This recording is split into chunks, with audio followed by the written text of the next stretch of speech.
few months ago, Dee Dee and I had the great pleasure of visiting New Orleans for a Reconstructionist Rabbinical College conference. And as long as we were in New Orleans, we figured we would take a break during part of the breaks of the conference and stroll along the streets of the French Quarter and act as best we could like tourists, because we were. So we had breakfast at Brennan's and beignets and coffee at Café du Monde, and we walked into a typical tourist shop filled with, all kinds of New Orleans memorabilia, and of course they also had an entire wall of t-shirts with all kinds of stuff on them. Well, in less than about a minute, I heard Dee Dee cry out, "Oh my God," which I thought meant she was preparing for high holidays, but instead, "Oh my God, this t-shirt is you. It's exactly you." So of course she bought it. Okay, so here it is.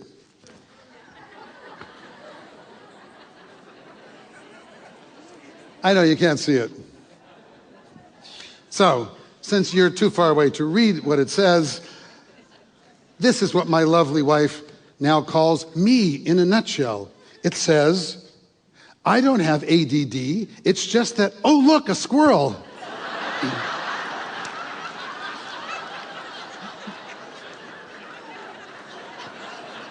Really? Now, how could anyone think that is funny? Or me.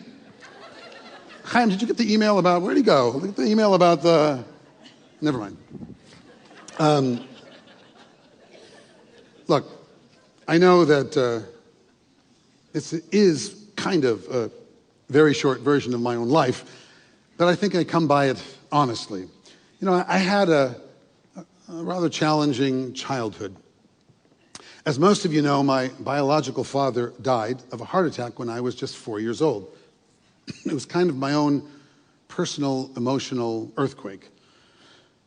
And just like with a real one, the very foundation of my little world, everything I thought I could count on as a little boy suddenly was turned upside down and shaken to the core.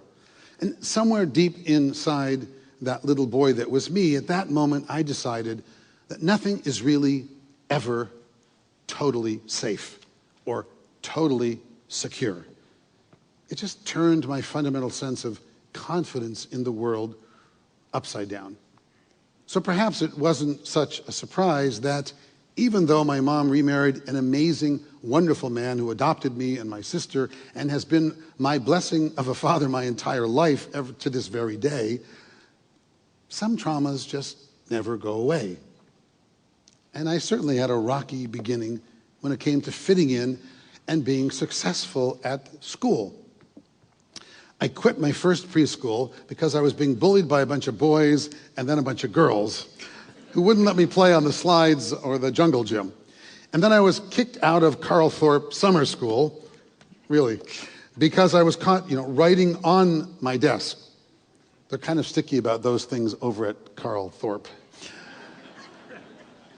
So then I enrolled in Franklin Elementary School, public school, and my parents were promptly informed by my teacher that I failed nap.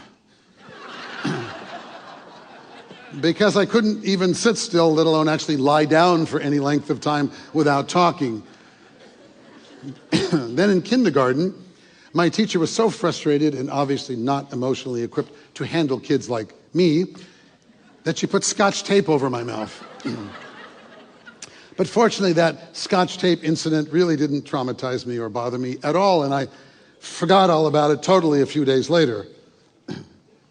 Okay, so it's 60 years later, and it's still as fresh in my mind as the day that she put that Scotch tape over my mouth. And I finally had this revelation that I figured I probably became a rabbi just so I could stand up here and in front of thousands of people and just keep talking. Well, let's see, bullying, kicked out of school, failing nap, Scotch tape on my mouth. Then I got to first grade. Still at Franklin Elementary, from kindergarten through sixth grade. And unfortunately for me, at that time, the school seemed to have an awful lot of rules. Like no running in the halls and no talking unless you were on the playground, and students weren't allowed to be tardy. Can you imagine?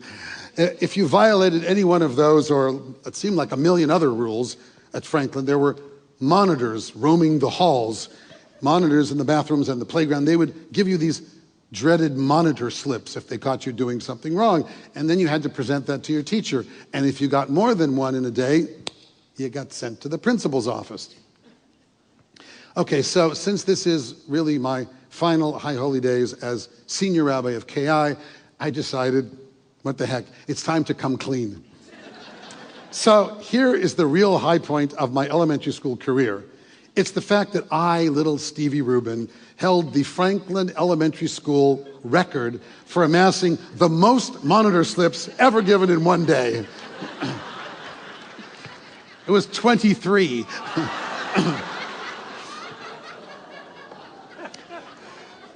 I was so infamous that by second grade, when my little sister Debbie was born, and someone came running into my classroom to call me to the principal's office where my dad was waiting to tell me the good news, everybody in the class started cracking up and pointing and hooting, refused to believe that it was anything other than, oh, Stevie Wonder, Stevie Reuben, Stevie Wonder. He must have just gotten another monitor slip and been sent to the principal's office.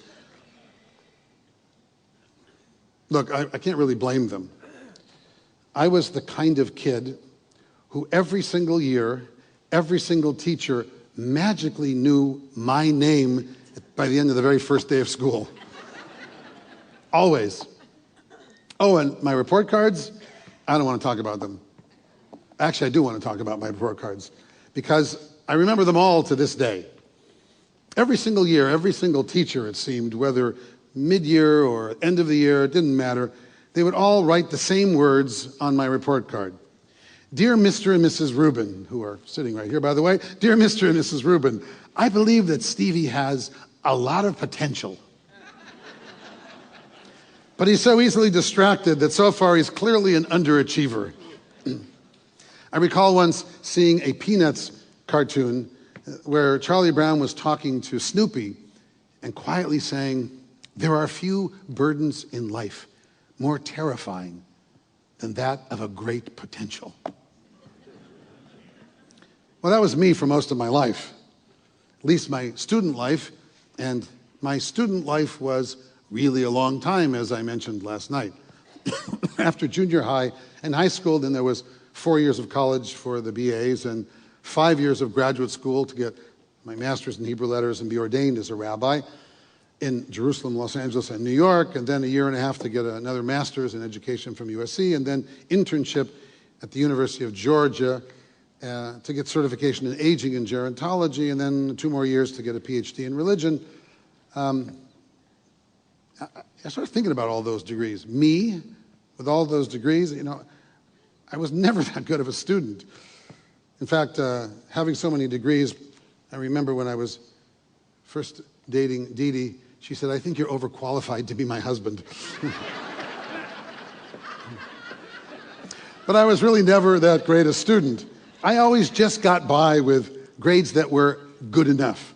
Not so many A's, not so many C's, God forbid a D, but enough B's to end high school with a solid B average, which at the time, thank goodness, was good enough to get into a UC campus. And I just kept doing good enough to move on to the next level, and then another goal, and then do enough, good enough, to move to the next level, and on and on and on and on. Now, don't get me wrong, there were lots of times that I loved going to school, just not for the school part. Back in junior high at Lincoln Junior High School in Santa Monica, even though I was never much of an athlete, I figured out that there was one thing in track that I was actually pretty good at, and I even got a letter for it. Isn't that cute, Lincoln? Imagine I still have it. I was a high jumper, believe it or not, at Lincoln. And then in 10th grade, I entered Samo High, and although the academic part wasn't so hot, I loved drumming. So I was drumming in the marching band. I was actually recruited to play drums in their award-winning 20-piece jazz band. So at the tender age of 16, I had the privilege and great joy of actually playing drums with the Samo High Serenaders in the Hollywood Bowl. I mean, how cool is that at 16? And then the very next day, my entire family moved away from Santa Monica up to Sacramento because my dad got a promotion working for the State Division of Highways, became responsible for land acquisition for all the freeways of Northern California. And there I was, suddenly taken away from everything I knew, from everyone, whatever friends I had, and plopped down into C.K. McClatchy High School in Sacramento for 11th and 12th grade. Well, once again, loving school, not so much. But playing drums in their marching band, that was great. Becoming the student conductor of the orchestra, and oh yes, having the good fortune of meeting an amazing percussion mentor who decided at 16 that I was good enough to become a professional musician and invited me to become percussionist and then eventually principal percussionist of the Sacramento Symphony Orchestra. I wouldn't have had that opportunity here. So, wow. High school was amazing, just not because of school. It was because of all the music I ended up performing nearly every weekend with all these older professional musicians, and then playing in the symphony, and then continuing right through college, forming my own group, at the time called Patches of Morning Fog, and writing music with my best friend Danny. But school itself, my grades in Sacramento were, as they always had been, just good enough. Good enough to get through high school. In fact, good enough to continue throughout my entire academic career. Good enough was the theme that simply continued throughout my entire academic career and really throughout my professional career as well. So as I grew into an adult and became a parent and a teacher and sometimes even a mentor to others, I realized one of the greatest lessons I've learned from the successes of my own life is this. Most of the time, good enough really is. Most of the time, good enough really is. And that's why I'm sharing all of this wonderful personal information with all of you in the first place.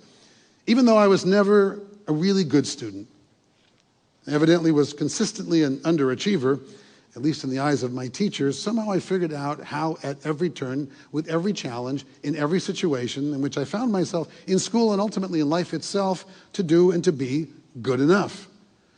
When my parenting books first came out several years ago, I was doing some traveling and speaking to, lecturing to parents. And I would often begin those conversations by pointing to myself and telling every group of parents to whom I spoke, this is what a hyperactive kid looks like when he grows up. Not perfect, but good enough. I would usually remind them that the famous educator and psychologist Bruno Bettelheim's last book before he died was simply called A Good Enough Parent. Not a perfect parent, it's a good enough parent.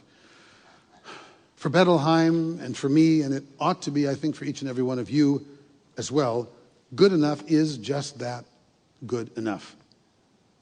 It's so foolish to burden ourselves or our kids with expectations of being perfect or acting perfect or achieving everything or never missing a shot or making every goal or winning every trophy or being the best at everything. Or any number of 100 different, totally unrealistic expectations we so easily slip into for ourselves, our spouses, our partners, our children, our parents, our siblings, our teachers, our friends, and yes, even our clergy. Someone once told me that the real definition of a rabbi is a finite person trying to meet infinite needs. They must have known what it's like. It's not going to happen. Not for any of us. I have some dear friends with a son who, as he was growing up, had some rather serious ADD-type hyperactive, can't sit still for anything unfortunate experiences throughout his school career. You know, bouncing from one school to another, pulling their hair out, trying to find the right match, and a nurturing environment that doesn't continually label him a problem, been there, and constantly bring his self-esteem lower and lower, been there too. They have told me over and over throughout the years that one of the things that has kept them sane and given them faith in the future throughout this child-raising challenge is knowing how much their son is just like me. And if I could end up with what is clearly a wonderful life, an amazing, loving fairy tale marriage, a career that's brought me endless joy and success and profound fulfillment, then they said there's hope for their son as well. And that really is the point of this sermon, that most of the time, good enough really is. Because no one has a stress-free life. No one gets out of this world without loss, without pain, without sorrow, without failing at one goal or another, without experiencing sickness and pain and death of loved ones. No one. No one.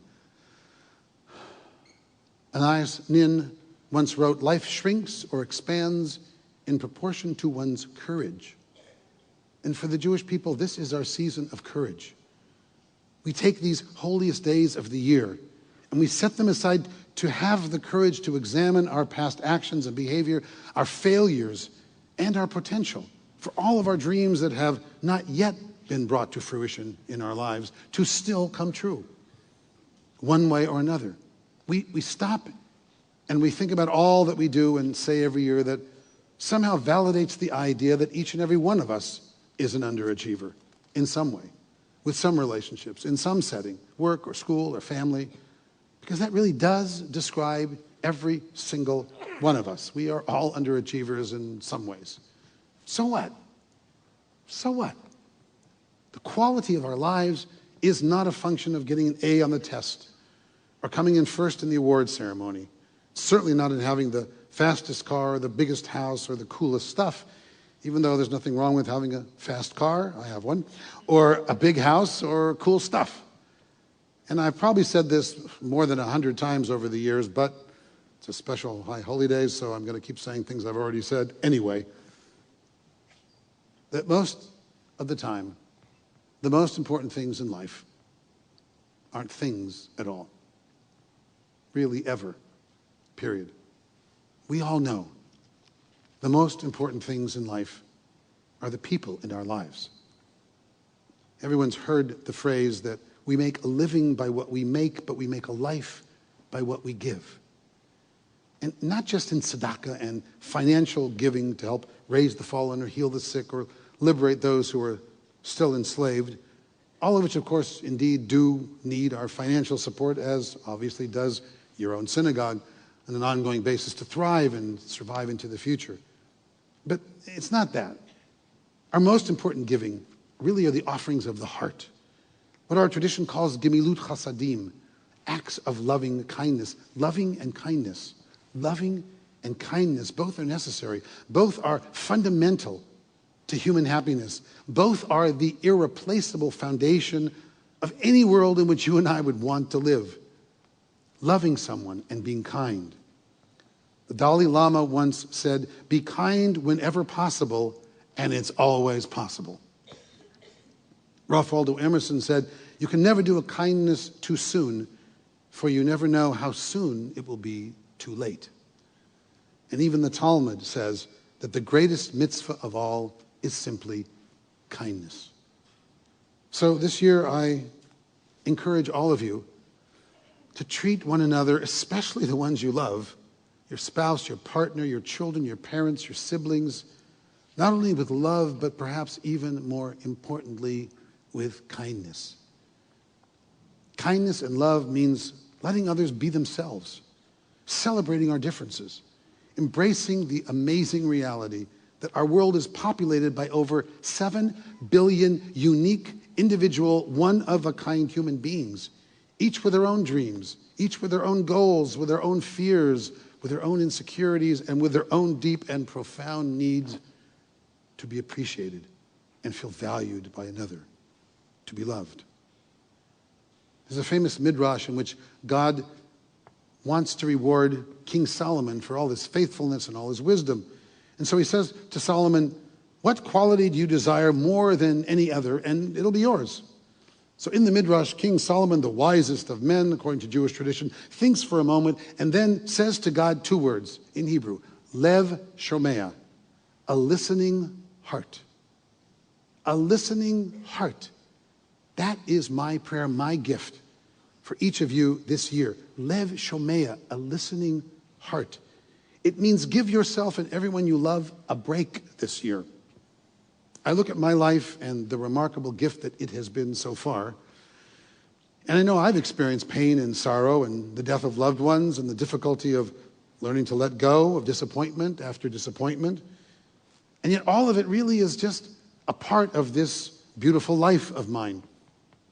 Some of you know that I interviewed for 2 different separate synagogues that turned me down to be their rabbi before KI opened its doors and heart to Didi and Gable and me 28 years ago and changed our lives forever. And I was married once before and divorced, having failed in my first marriage. I remember thinking, some rabbi, some role model for others. And then I met and fell in love with Didi and Gable, and my life was changed forever. I was rejected by the first college I applied to, Santa Cruz, in case you're wondering, and felt like a loser when my second choice university, which was UC Davis at the time, accepted me instead. And then through UC Davis, I was sent to study in Jerusalem for my junior year, and the Judaic studies I experienced there changed my life and the direction of my career forever, led me directly into the rabbinate, and these past 28 years here with all of you as the most fulfilling and remarkable years of my life. So I suppose there are really 2 themes ultimately in this sermon, because these are the 2 most important values I cherish and ideas I have always done my best to teach in everything I do and in all the sermons that I give. First, the success of our lives is never dependent on being the best or always winning or never making mistakes. It's never about falling down, it's obvious. We all do that all the time. It's always about simply getting up again and dusting yourself off and accepting every experience as a gift to be learned from, and remembering that most of the time, good enough really is. And secondly, life is filled with blessings and curses, but the kicker is you can't usually tell which is which, the blessing or the curse. Our job is to grow our souls deeper and deeper each year. With every experience we share, with every loss, with every pain, with every joy, with every sorrow, with every celebration, with every tear, every one of them is simply part of the building blocks of our lives that we stand upon to reach the next level. And who we are is the result of every experience, the good and the bad, the blessings and the curses that we've ever had. What matters most is obviously never the circumstances or experiences of our lives alone, but the meaning we choose to put and attach to those experiences, because human beings are above all else meaning makers. That's what sets us apart from every other creature on earth and makes us literally but lower than the angels. That we have the opportunity with every experience to choose what it means to me, and to turn every curse into a blessing. So that's the real challenge for this year ahead. It's to fill every day with gratitude, to fill every day with loving, to fill every day with kindness and enough meaning to remind you each day that what you say matters, and what you do matters, and who you are matters most of all. That is in each of our hands. This day, and the next this day, and every day. And so once again, from the bottom of my heart, I thank you for the privilege all these years of being your rabbi.